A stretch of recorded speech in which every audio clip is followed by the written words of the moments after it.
Қайырлы күн қыздар, сіздермен бірге арайлым шөліңізді басатын фруктовый чай дайындайтын боламыз. Бізге керек заттар апельсин, лимон, малина, нават, мед, мята, қара шай және көк шай қажет болады. Видеода көрсетілгендей осылай турап барлығын кесекпен саламыз. Мен көк шайдың осындай ташкентский деген түрін пайдаланамын, және кез келген қара шайдан бір қасық қоссаңыздар болады.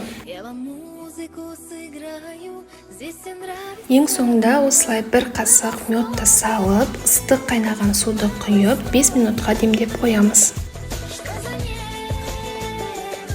Сонымен біздің фруктовый чайымыз дайын. Видео ұнаса лүпіл басып, сақтап алсаңыз кез келген комментарий қалдырып кетіңіз.